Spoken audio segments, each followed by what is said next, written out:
નમસ્તે, કેમ છો બધા? આપ સૌનું માકી રસોઈ કુકિંગ ચેનલમાં સ્વાગત છે. આજે આપણે બનાવવા જઈ રહ્યા છીએ ફ્રાઈડ રાઈસ.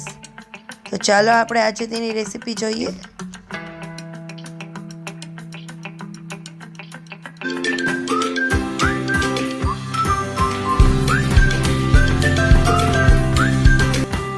ફ્રાઈડ રાઈસ બનાવવા માટે સૌપ્રથમ આપણે એક વાટકી ચોખા લઈશું. તેને બરાબર પાણીથી ધોઈ લઈશું.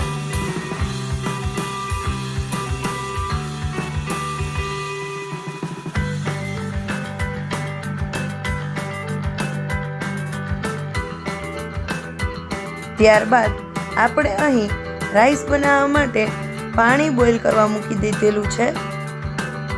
તેમાં થોડું મીઠું ઉમેરીશું સ્વાદ અનુસાર.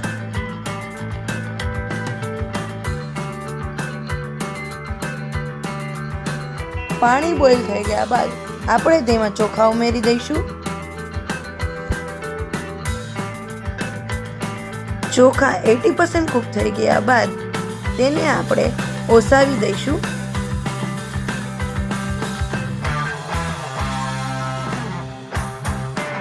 ત્યારબાદ આપણે અહીં ફ્રાઈડ રાઈસ બનાવવા માટે onion, capsicum, carrot, cabbage, beans ઝીણું ઝીણું સુધારી લીધેલ છે.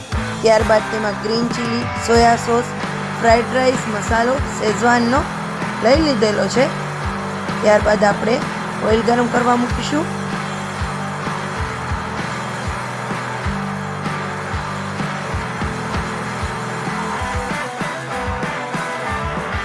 ઓઇલ ગરમ થઈ ગયા બાદ આપણે સૌપ્રથમ તેમાં ઓનિયન ઉમેરીશું અને તેને સોતે કરી લઈશું.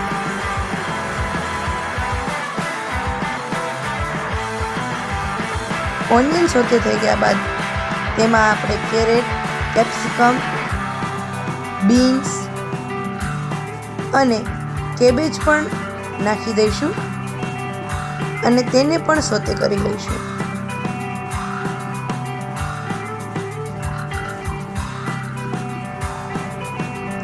આ વેજીટેબલમાં આપણે સ્વાદ અનુસાર નમક નાખીશું.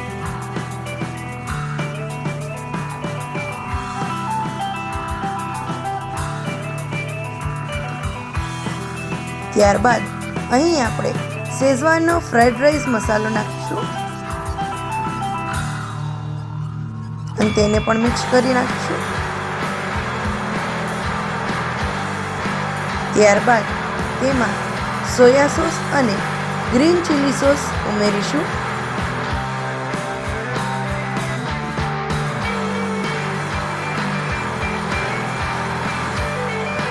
ત્યારબાદ આપણે જે રાઈસ રેડી કર્યા હતા તે તેમાં ઉમેરીને તેને મિક્સ કરી લઈશું.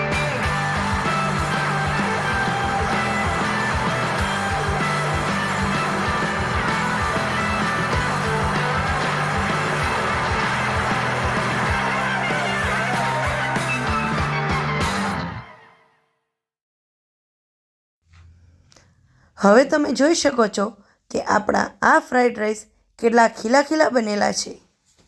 જો તમને પણ અમારી આ રેસીપી ગમી હોય તો અમારી રેસીપીને લાઈક કરો, શેર કરો અને અમારી ચેનલને સબસ્ક્રાઈબ કરો.